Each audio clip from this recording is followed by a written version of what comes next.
I hope you had a good lunch and ready for the afternoon session.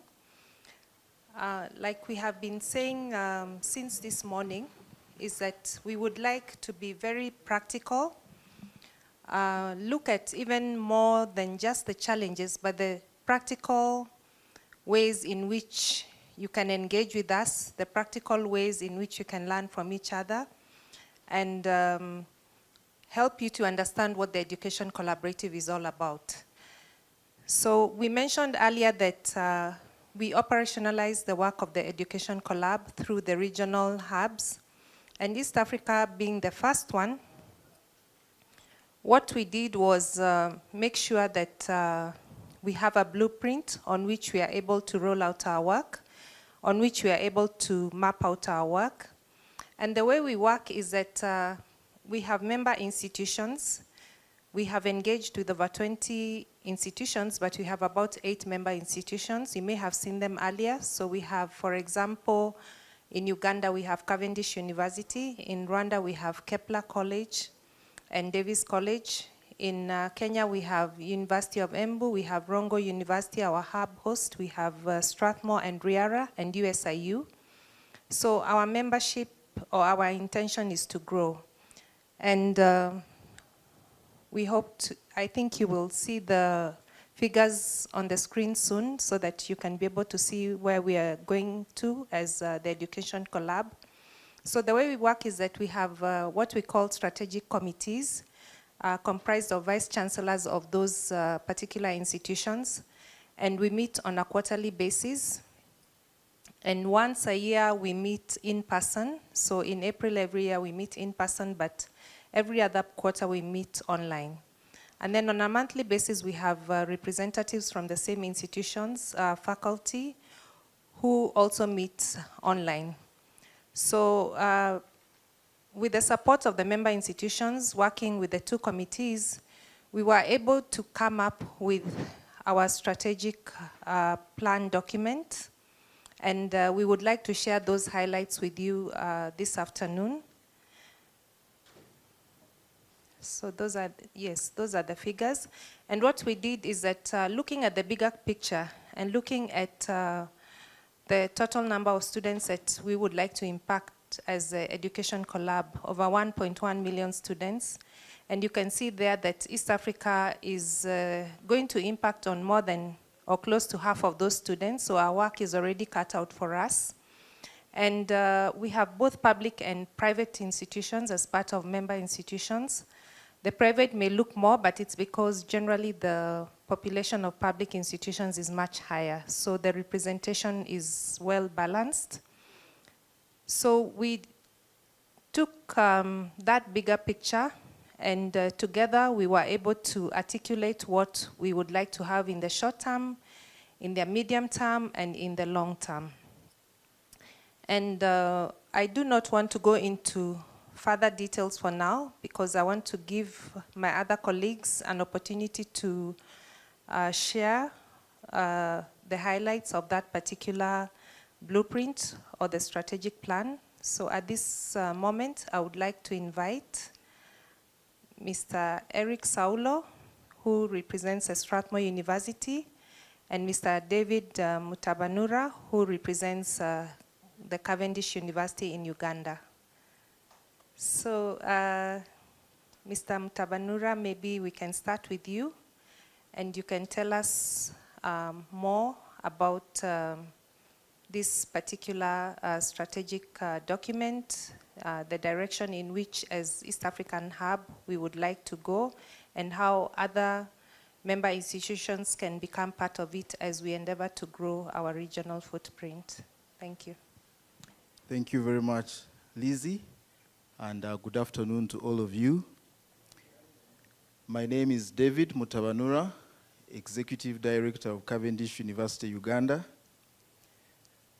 And I thought to begin by congratulating Ashesi University on your 20th anniversary, and to observe that today's convening is the first fruit of your adulthood as an institution that is 20 years old.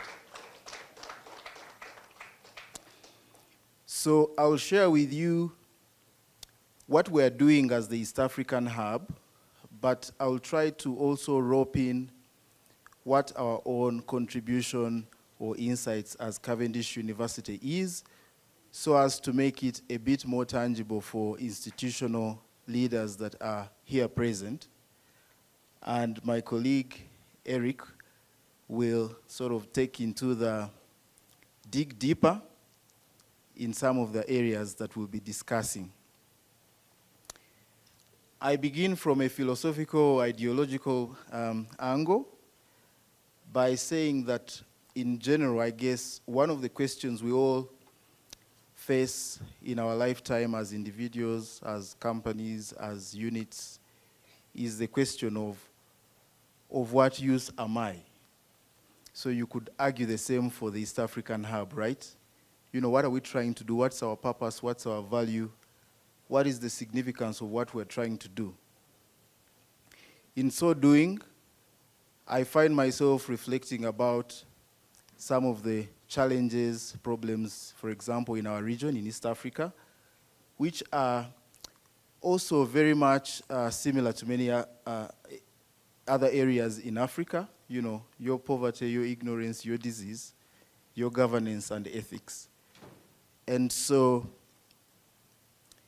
yeah, we thank the Education Collaborative because it has enabled us to sort of address those through being focused on student outcomes in a key area where Africa has challenges with a youthful population. People are looking for jobs, and yet there is a mismatch with the market in as far as we are trying all to solve the problems that I've just mentioned. So in your convening pack, you must have seen this in the preamble, the huge population that's emerging and the contribution that we're trying to make as a hub towards that. So ensuring that we support systems and processes that enable the education of students into employable, into entrepreneurial and ethical citizens, ultimately leading to improved livelihoods, improved quality of life, which is the ultimate goal, I guess, of all of us. Now, the Education Collaborative has got like 6 focal areas where we see ourselves making impact. A number of which you may have seen already in your convening packs: employability, entrepreneurship, ecosystem development, ethics and leadership, faculty development and research, diversity and inclusive institutions, and creating capacities for accountability and sustainability within the higher educational institutions. Lizzie has explained how, as the East African Hub, so drawing from that very high level, we have generated, first of all, we have targets, which she has just shared. And so we have generated 3 goal areas that help us to address ourselves towards achieving the targets that we have. And they are short-term, medium-term, and long-term.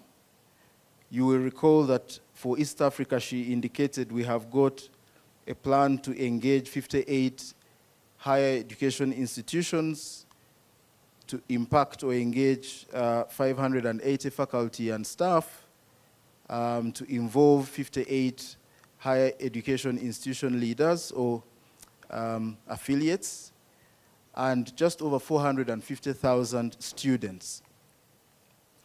So the strategic plan that we'll be sharing with you for the East African Hub, it has the goal areas, the 3 main goal areas. Then it has the objectives to help us address those goal areas. It has KPIs. It has time frames. And as I said earlier, short, medium-term, and long-term actions.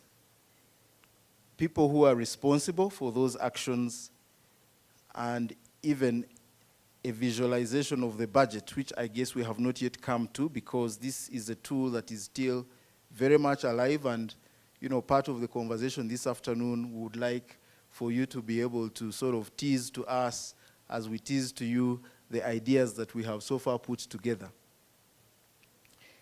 So the first goal area is growing membership of the East African Regional Hub and activities amongst higher educational institutions.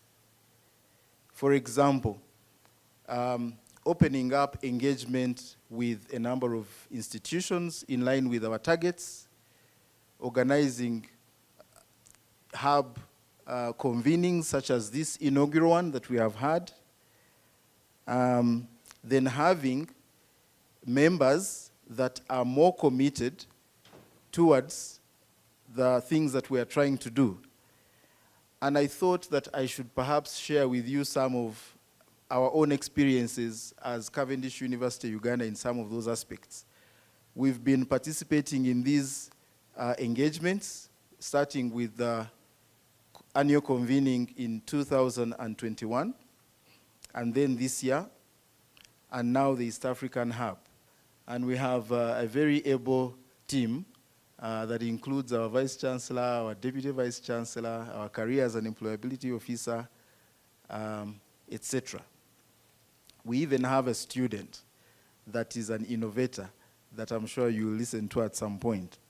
But beyond that, we have also invited a number of institutions to these events, and some of them are here as repeat attendees. For example, Professor Maude from Bishop Stewart University. So that tells you about the interest and value that she sees for her university.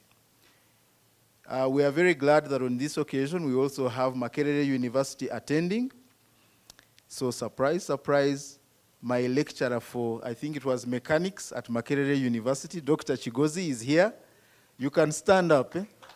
We've been talking about the big boys, but these are now the big girls of Africa.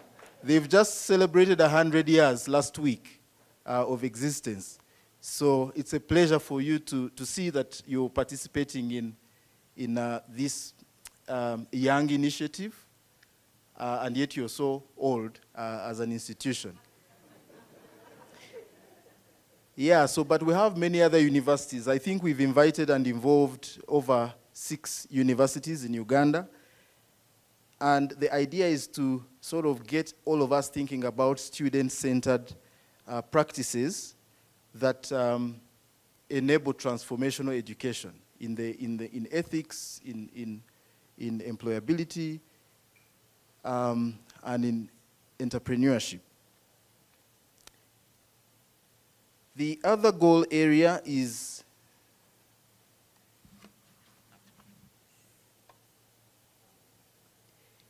one that touches on the 3 original focal areas for the Education Collaborative, namely employability, entrepreneurship, and ethical leadership. So sort of just strengthening and scaling up the efforts in ensuring we have embedded cultures, embedded systems, for example, to foster ethical leadership. As a university, we are also learning from these engagements. For example, our university mission as Cavendish is to transform and inspire students to reach their full potential in employment, entrepreneurship, and ethical leadership. But guess what? So we put down our mission, vision, and value statement, and then I questioned some of my colleagues, my leaders, and said, but what are we doing about ethical leadership, for example? We have put this very nice statement, but what are we doing?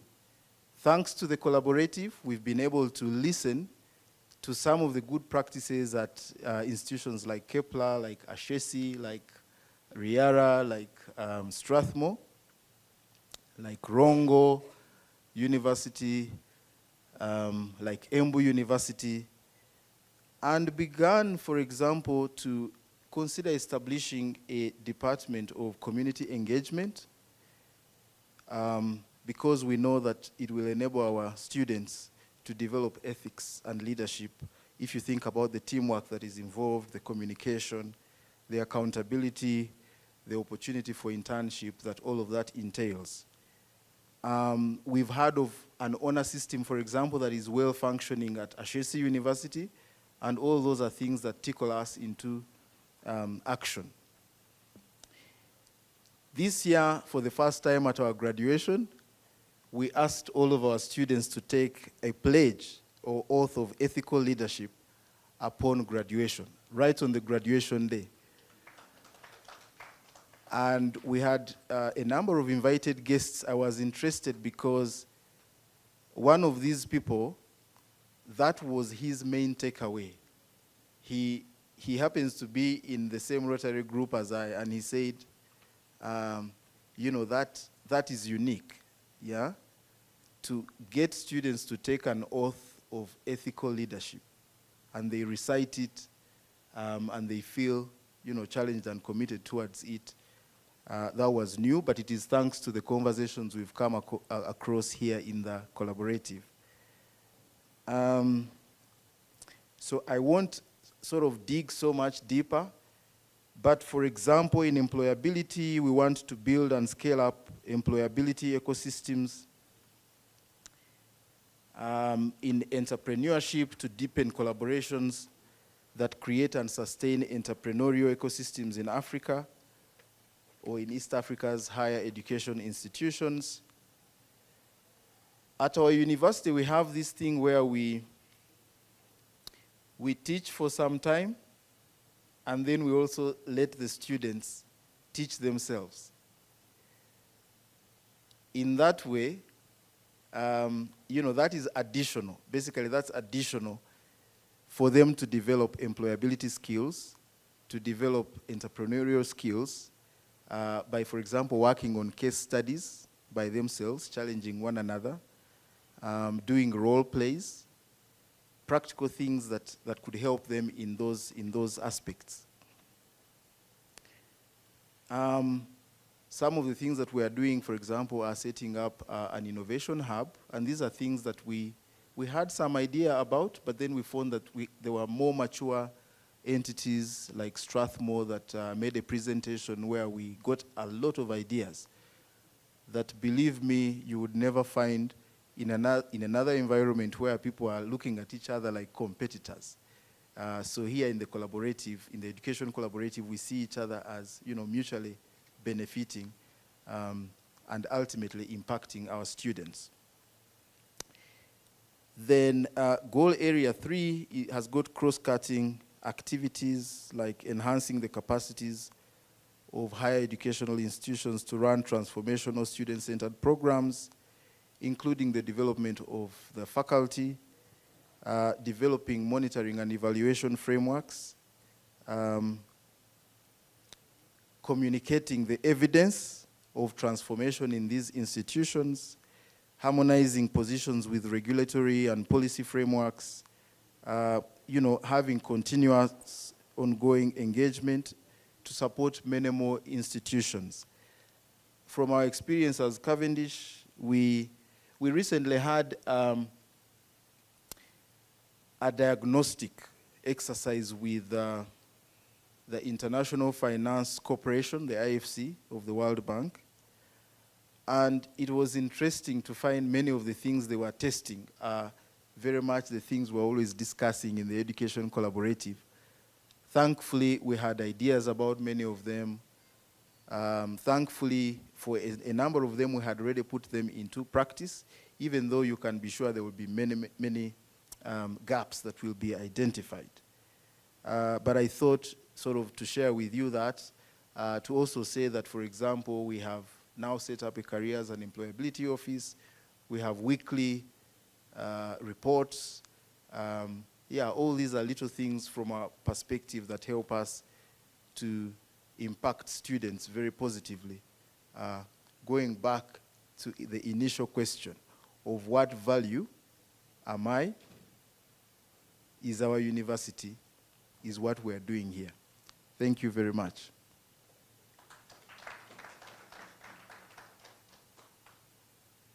Thank you very much, David, and happy to hear that, you have been able to demonstrate how you have actually been able to mainstream some of the initiatives within your own plans as an institution.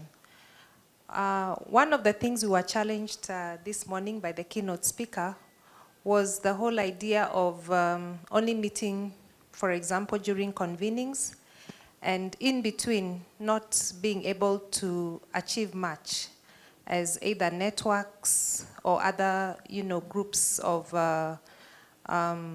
like-minded institutions.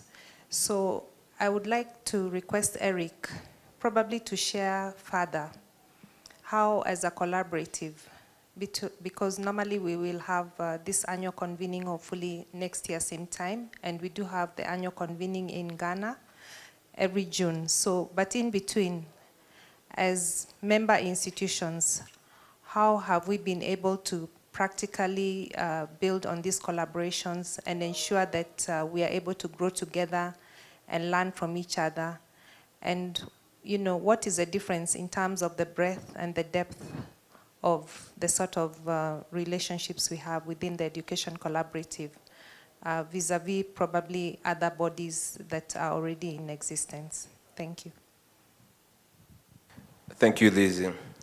My name is Eric Saulo. I am from Strathmore University. I'm in charge of partnerships, and I was asked to chair the technical committee that worked on the strategic plan.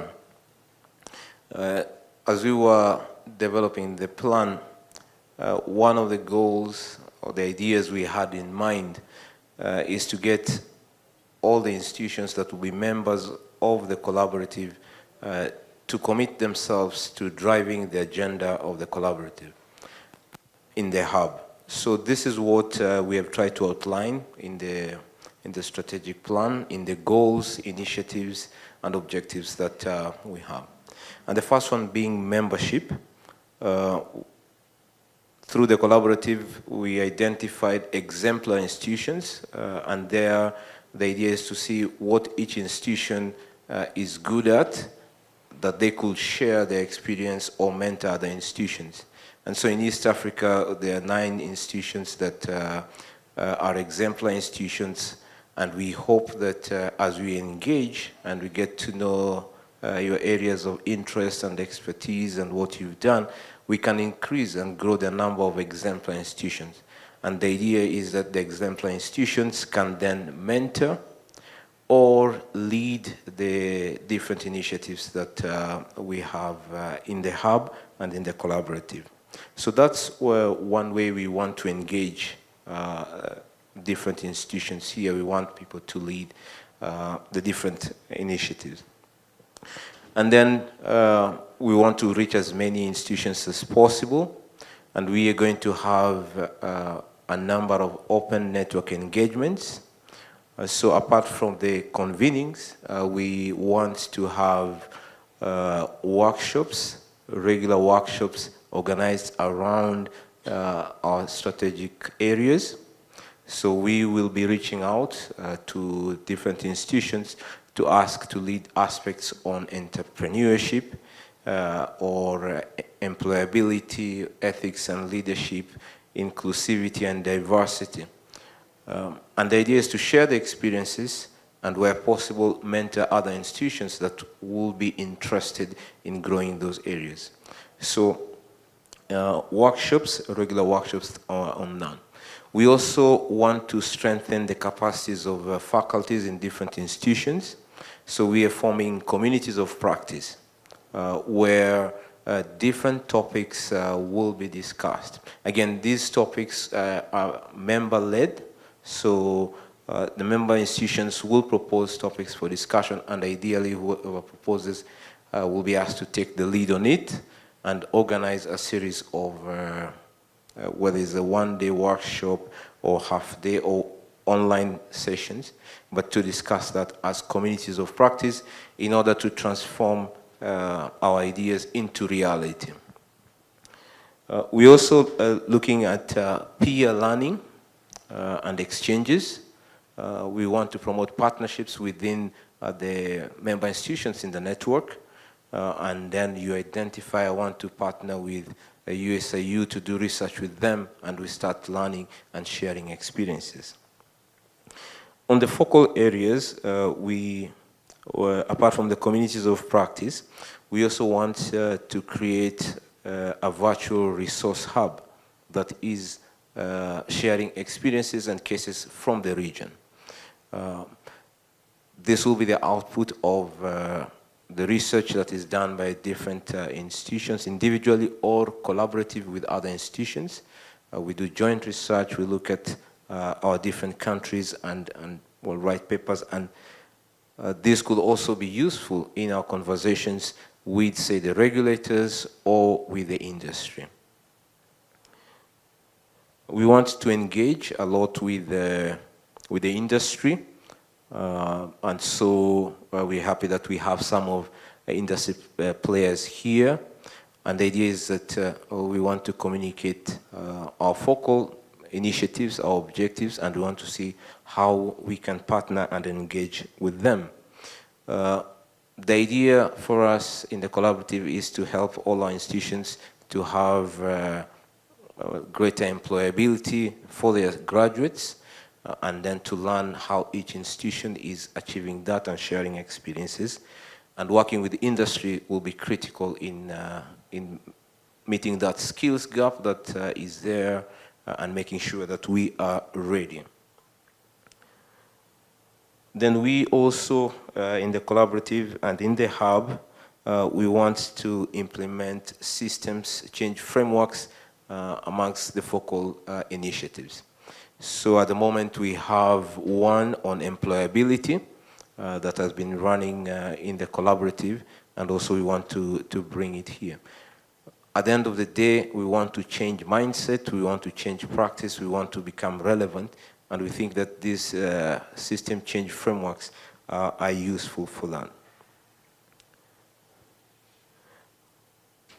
Around ethical leadership, and here is an area where we're working with students. We want to start training them and promoting the idea of ethical leadership from students, so that when they transition to employment or entrepreneurship working, that they can implement these values. So there are a number of programs that already will be implementing, and there is one that is already running, giving voice to values, that is already running, and there's a curriculum developed that was something that we can learn and implement. So we'll later have a session on students, on the role of leadership and employability, and we'll continue engaging students in this particular aspect. Around the areas of cross-cutting areas, the goal of cross-cutting areas, the first area we looked at, and we're happy that we had a session with the regulators here, is precisely we want to engage with them to make sure that what we are doing as a hub is relevant to what the regulators have in mind for our countries and for the region. And we hope that all the work from the communities of practice, from the workshops, from the research that is done will be useful for the regulators in their work and in engaging with the higher education institutions.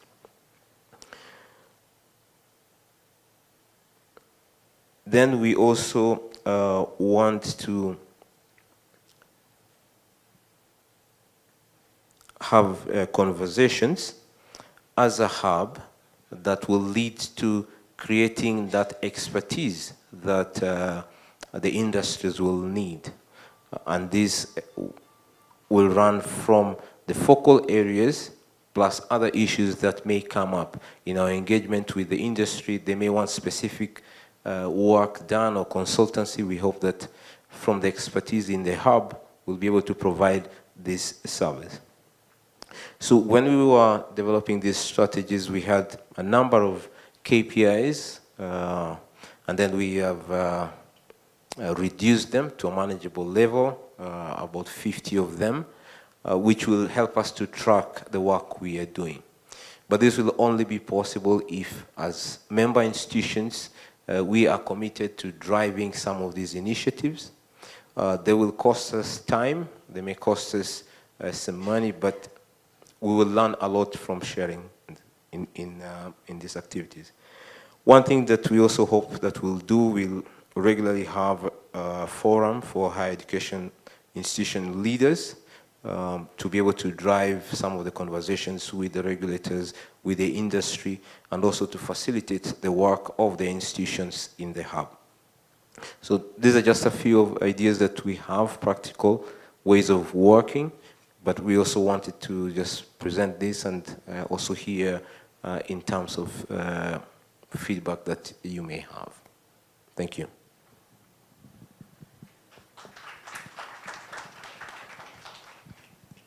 Thank you very much, Eric, for giving us further insights.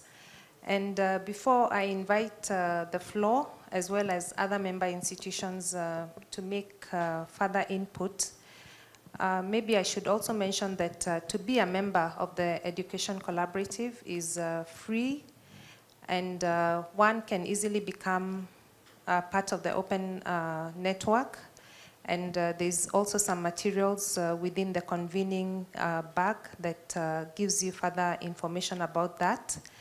And usually, after our annual convening in Ghana, we do have, for example, what we call post-convening grants, modest grants that give you an opportunity to pilot some of the ideas that you may have as a higher education institution, as long as you participated within that particular convening. So there are a lot of benefits and a lot of learnings from being part of this collaborative. I know that we have shared what our plans going into the future are, but also in practice there's a lot that's been ongoing, and in the next session you'll also experience some of the practical ways in which institutions have been engaging already, some of the research that has been going on, some of the communities of practice, some of the institutions that have been learning or mentoring each other, and so on and so forth. And I know we have said over and over again that our population is growing, and so is the young population on the continent.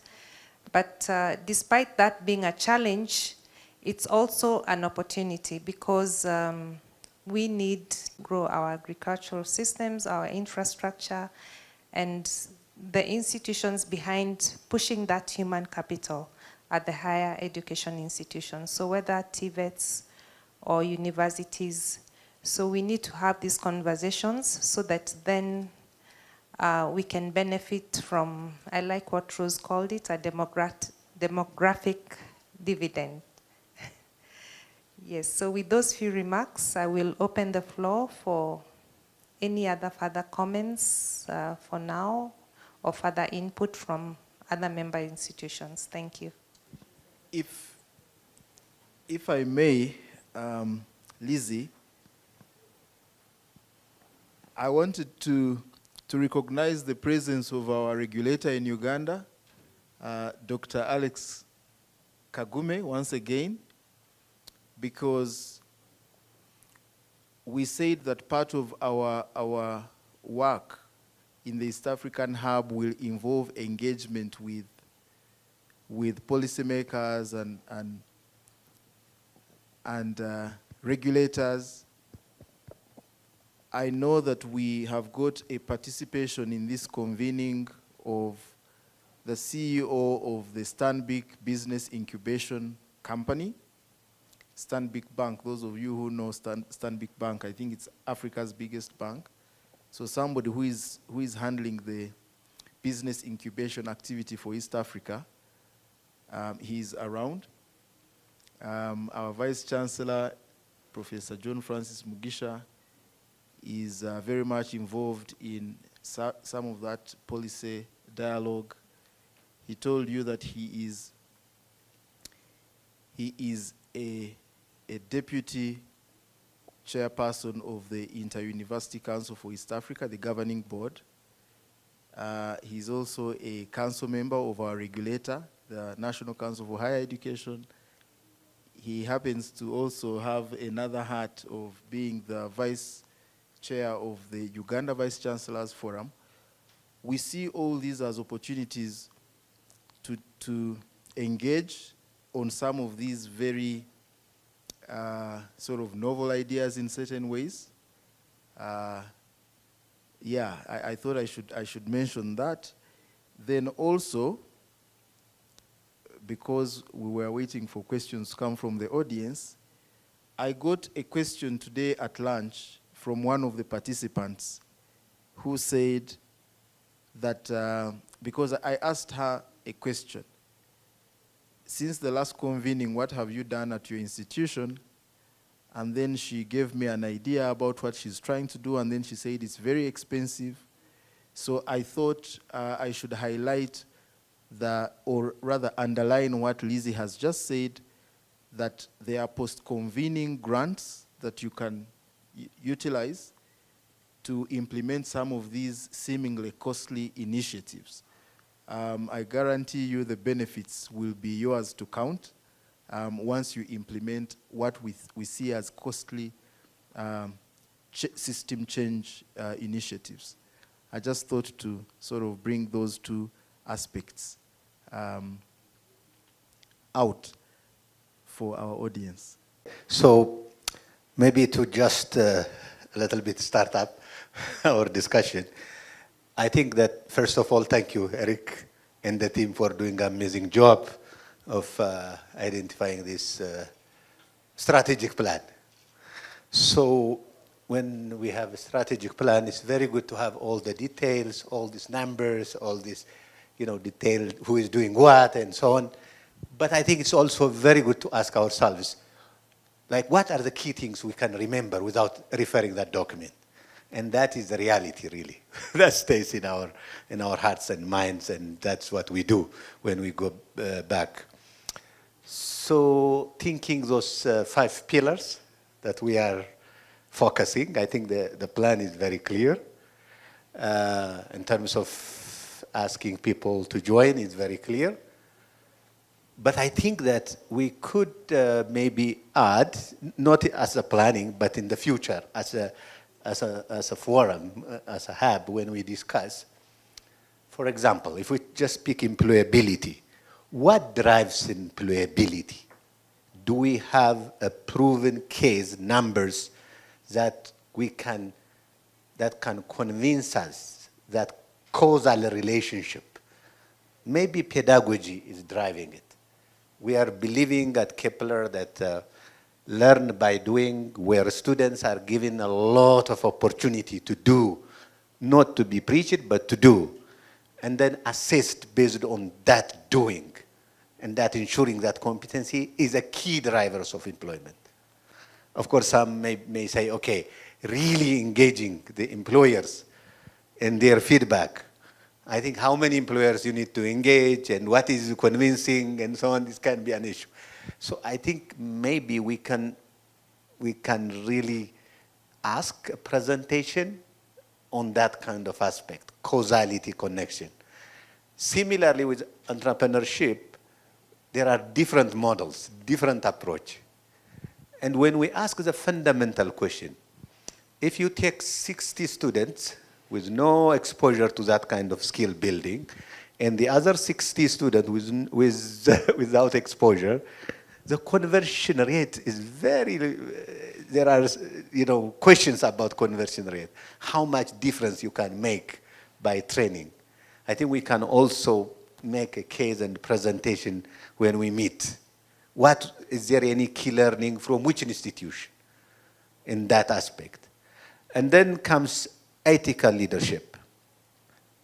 How do you teach it actually? Who has it actually now?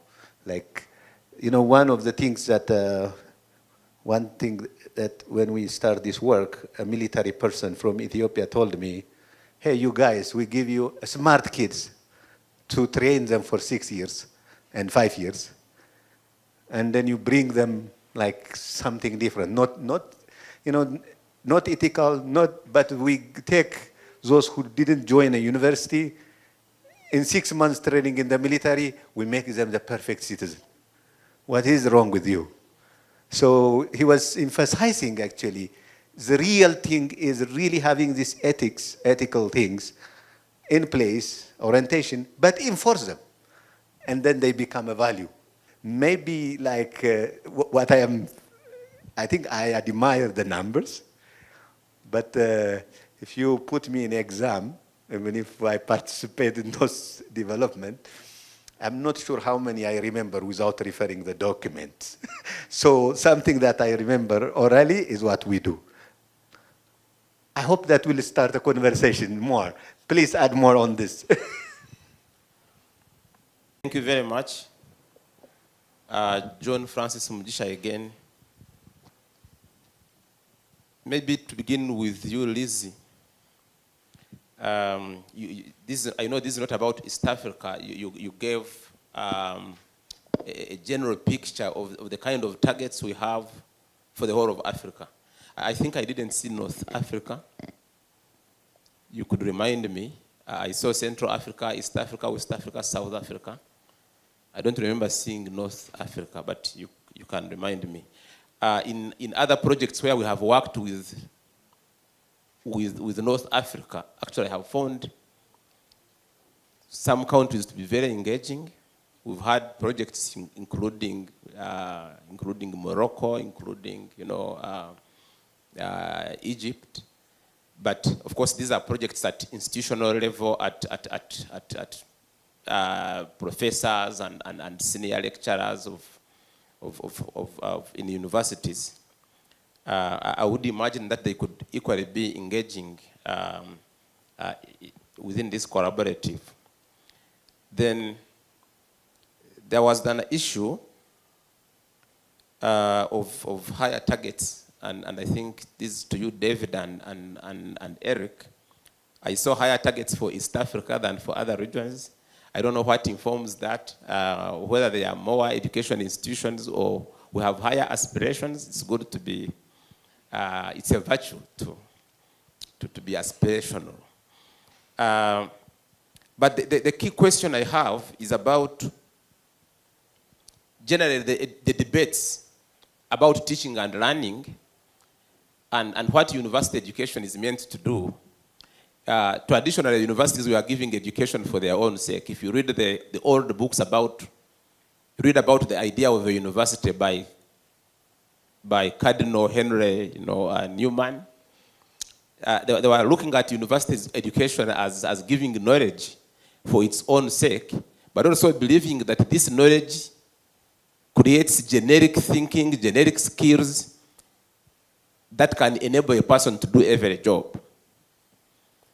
Of course, today we are looking at universities as agents of transformation, not only for students, but also for communities around, near and far. And so that changes quite a number of things. But I think as we do this, there is a tightrope to trade concerning the balance between the kind of skills we give now, targeting to address the industry gaps, and what will happen when when the skills required by industries actually will have changed, versus imparting generic skills that work for now and for the future, and so crafting a kind of formula that addresses employability for life, not employability for today, because industries now want specific people. I was talking to somebody from Private Sector Foundation.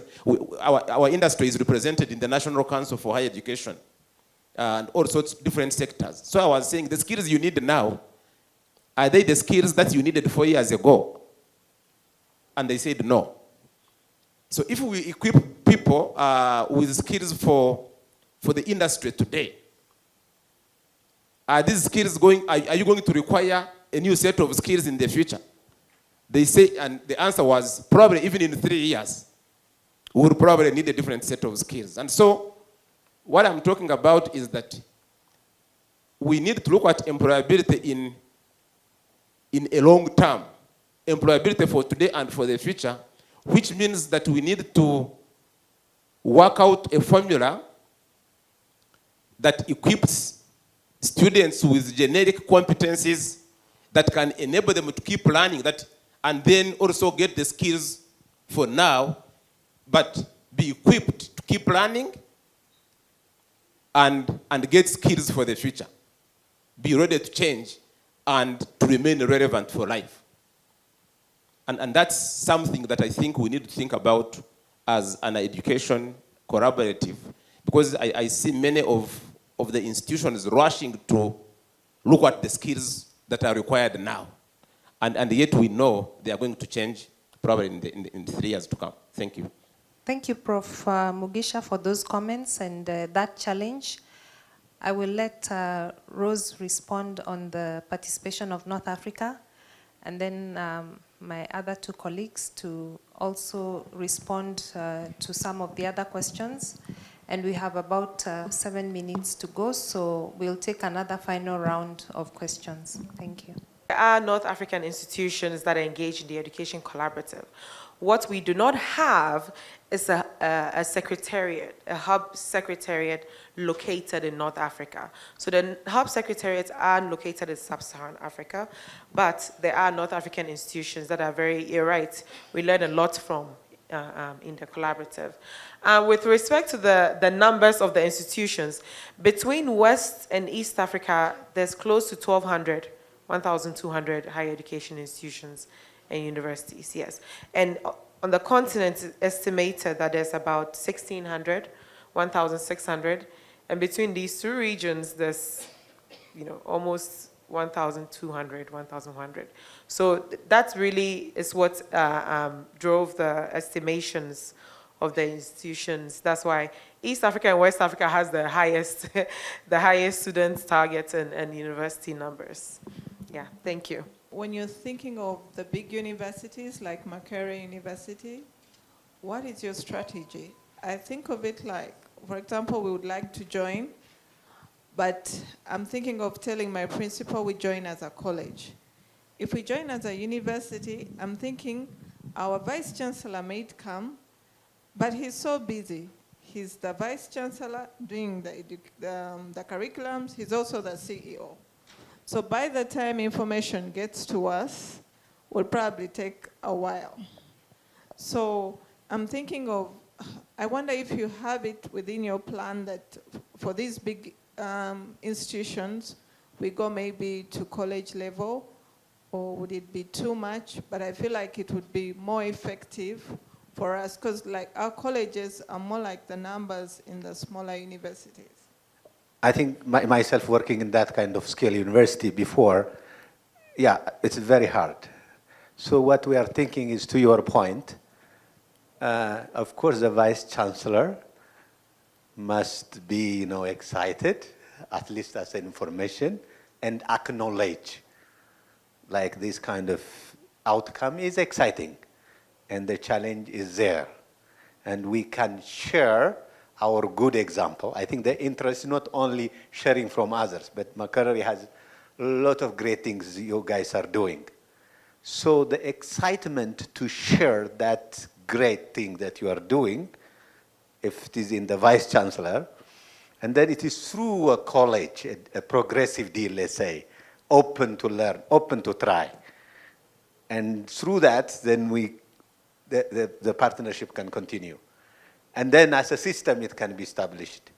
Of course, the vice chancellor could also decide to start right, if there is this big university have what they call CPD, continuous professional development for the teachers, or the academic vice president could take over and do it. So there are two approaches.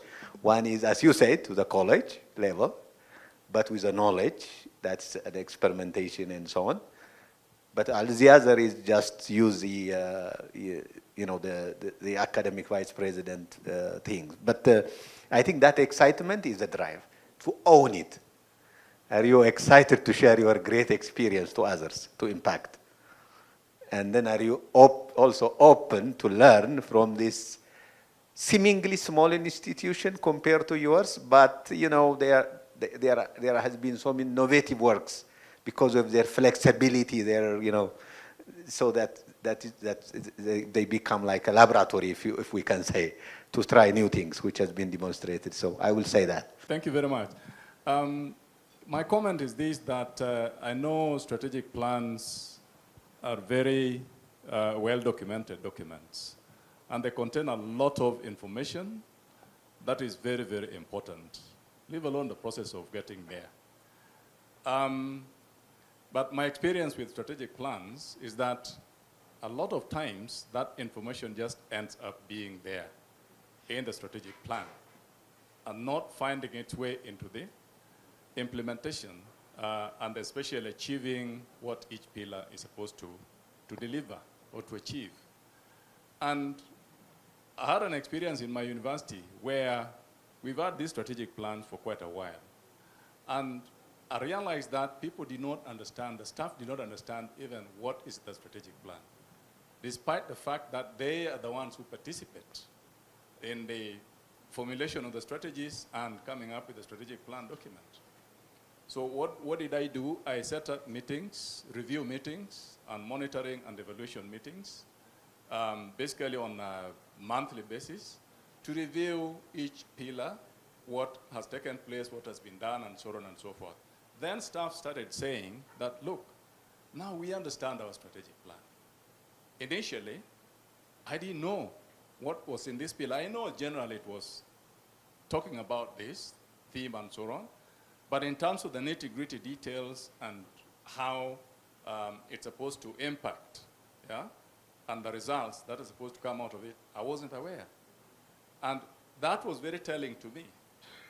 So the question I have in regard to this is, what monitoring and evaluation systems do we have in place to ensure that this strategic plan is actually a living document and not just a documentation of intentions that may not, be achieved at the end of the 5 years. And again, 5 years, and somebody said here that 5 years is a very long time, and issues that we're dealing with, issues to do with education and so on, are very dynamic.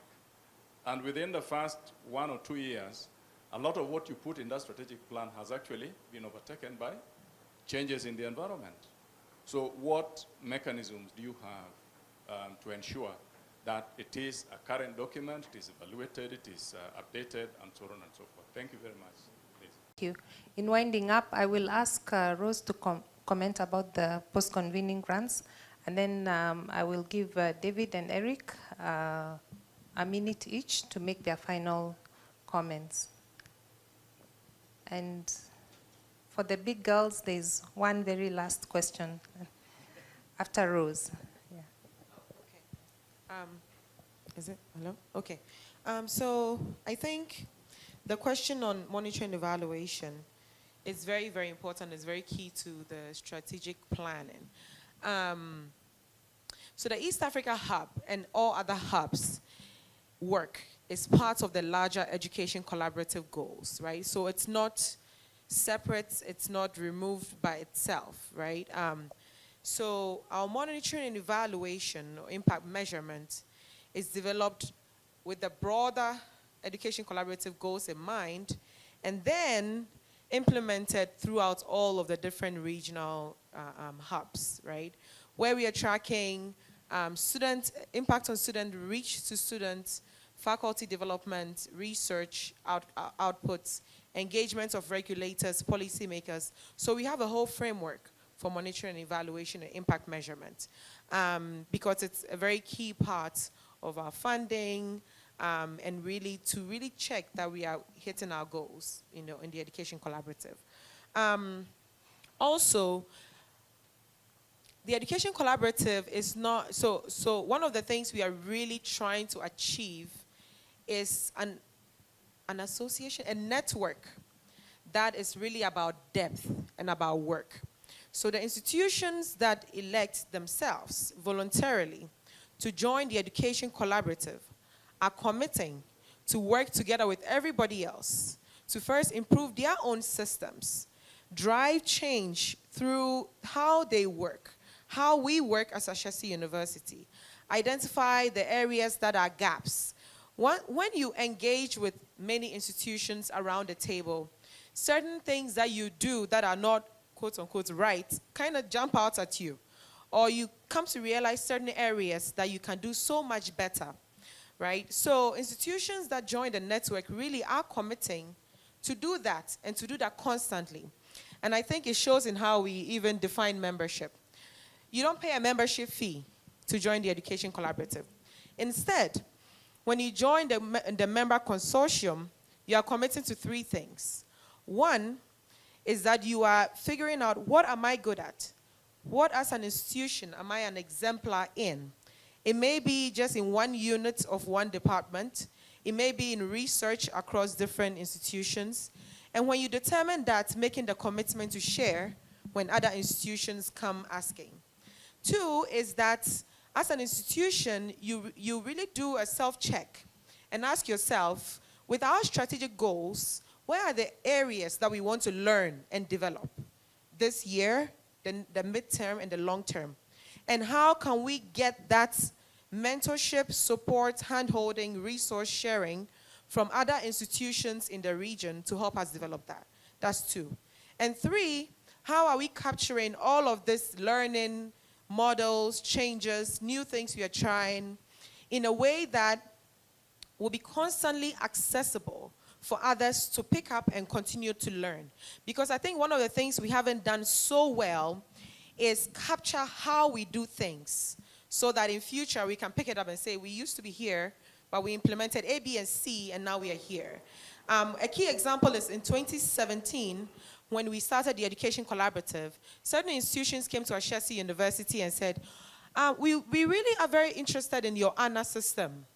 We have an ANA code system at Ashesi, student-driven. We don't invigilate examinations from year 2 because it's really the students just invigilate themselves. Everybody focuses on their paper, writes their work. You can come to Ashesi and see a student sitting in the hallway writing a test. They're just there writing their test because they've signed on to an ANA system for examination and for a social code. And then, but they came to us like 7 years after, 10 years actually, after we've started doing this, running this ANA system, saying, we want to learn. And then it hit us. Well, we know it's student-driven. We know when it started, but there's been certain learnings along the way that we didn't really write down. We didn't capture. So we had to go back and start looking at the system again. So capturing that is the 3rd thing that any institution that joins the collaborative is really committing to, right? And it's a continuous evaluation and continuous, checking. Self-check first, and then as the collaborative administration, we check with the institution every 3 years. And if an institution is really not contributing, learning, sharing, capturing learnings, then the institution does not remain a member of the Education Collaborative. So it's a constant, connection that really requires a bit of work on every institution's part to make happen. I think funding, so the Education Collaborative's funding, so far, we have secured the endowment, the initial endowment for our first 10 years, right, to roll out our programs, to make the goals that we set for ourselves. The post-convening grants, it's really, you could call them proof of concept grants. So they are really small, $5,000, $3,000. You can also access some of these small proof of concept grants in the communities of practice. And the point of these grants is sometimes you may be an administrator, maybe a director of a department, and you come across a very innovative approach that you want to try out, but you're not even sure how this might really look like in your context and in your institution.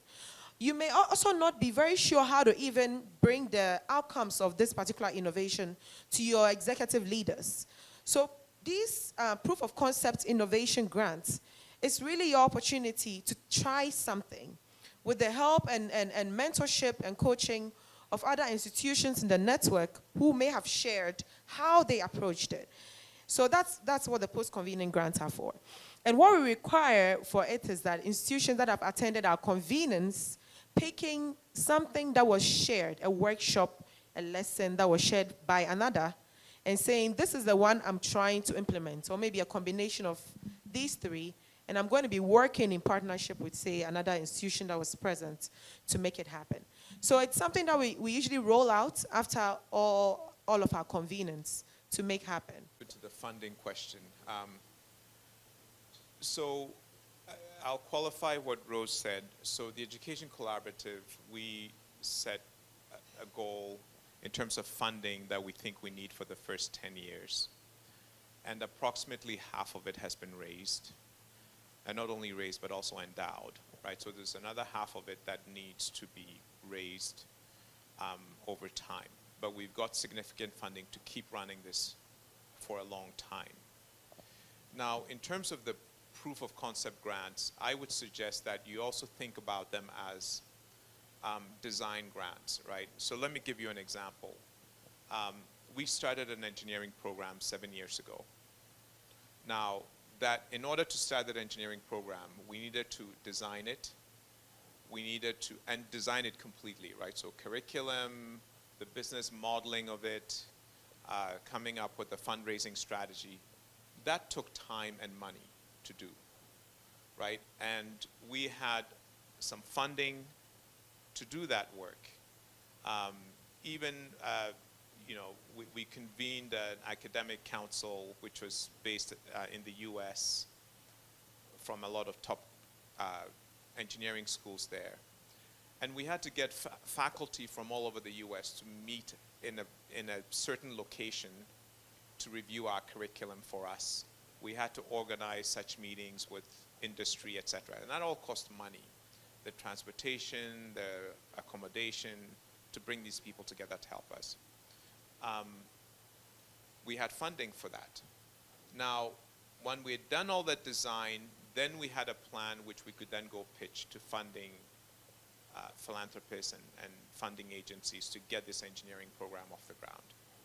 So these proof of concept grants could help you do that kind of thing, right? So there's something you want to do in your institution. It's going to take time and money. You may need to hire some consultants.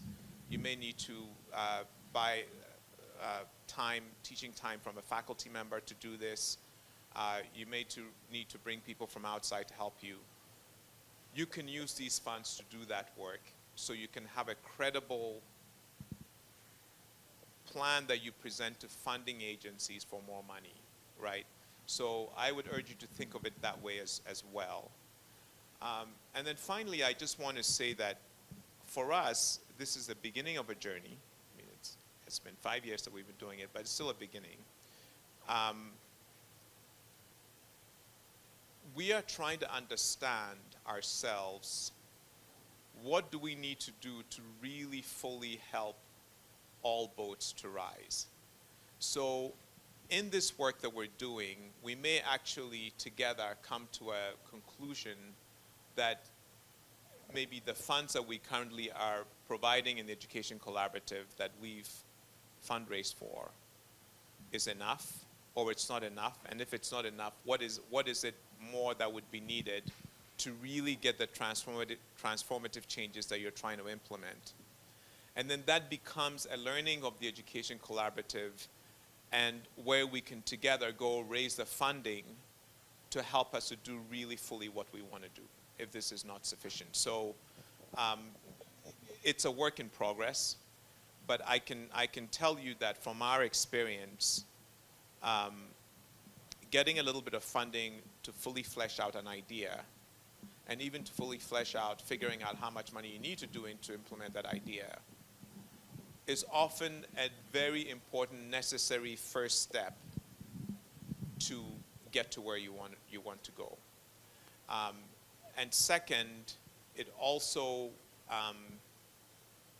gives you the confidence to try to make that change. Because I think that one of the things that occurs is we feel that, oh, we may not be able to do this. We're already tight on money. We don't have time. We can't go hire a consultant. So the thing doesn't get done. And then funding agencies, what they perceive is there's no commitment to transformation. So then the funding doesn't come, right? And so we need to sort of break that cycle and say, okay, what is the catalytic funding you need to set off on a transformation journey. And let's try to make that available. And second, as Rose said, a big part of what we do is just sharing ideas. Engineering program, or let me even go back to the very first, for HEIs, curriculum design. I got 25 faculty members at top universities in the US and Microsoft to design a curriculum for me pro bono, free. It would have cost us a lot of money to do that if we were paying for it. And one of the things that we are committed to at HEIs is we are happy to pass forward that generosity. So if there's something you're trying to do, and we could just give you our content to help you do that, which would have cost you money to go build, we're happy to do that. And what we hope members of the collaborative would do would also commit to do the same thing. Because then all boats rise, and we're sort of multiplying, we become force multipliers for each other. We're multiplying resources without cash moving, if that makes any sense. My name is Halima Abdullahi. I'm from Umar University. And to the panelists, I'm very keen to know, maybe now or as we go along, on these 6 core areas. I mean, they're very important and I'm excited about them. My main interest is on the how, and specifically on employability, entrepreneurship, and ethical leadership. I think all of us in our respective institutions, those are the core values we speak about, and we say they are missions. But then how do we do it right? Professor Kudu in the morning says that in Rongo, it's now everybody must do entrepreneurship, ethical leadership, and what was the other one? Employability. But then how do we do it? Is it a unit on its own for 1 semester? Is it mainstream in every discipline? Do we do it for the rest of our time in the university for 4 years? Because when I was in the university some years back, I also did entrepreneurship, communication skills, social studies, but it was like 1 semester. I am not sure I am really that entrepreneurial yet, since that time I left the university. So I would really like to know, how do we do it right, from now the strategic plan now to the implementation? Thank you. Thanks, Lizzie. I will round off by answering the question that was posed by my Vice Chancellor, Prof. Mugisha, on ensuring that on how we could go about creating employability for life, what he called employability for life, by, skilling to meet the current industry gaps, whilst also preparing for those of the future. I guess one of the answers actually is in embedding employability systems, for example, in the curriculum, because we know that today a lot of this information is actually available online, and that if somebody has been given the employability skill of lifelong learning, you can be trained in that way for the future, skills of the future. Your data science and artificial intelligence and whatever else will be required. But also, it could be through participating in the communities of practice that Eric spoke about. It could also be through the research collaboration that I and Eric spoke about earlier on. But lastly, I think it could also be through the industry engagements. And I see here, for example, we have got somebody from IBM, IBM Africa, John Matogo. Yeah, so through those kind of engagements, we could also address the skills of the future. Thank you. I would like to comment on the question of communication and monitoring. I know Rose has answered it. But so far, when an institution joins, you have the institutional leader who gets the communication, but also we have a representative of that institution who is the channel to ensure that what the collaborative is doing, or the information of the collaborative, is communicated to the leadership, but also to the faculty and staff of the institution in the different programs or initiatives that are taking place. So we will communicate this strategy that has been developed so that everyone has it very clear. Hopefully we even do a summary so that we have the 5 things we can remember easily. But also we'll share some of the monitoring, and we'll be communicating that regularly as we meet.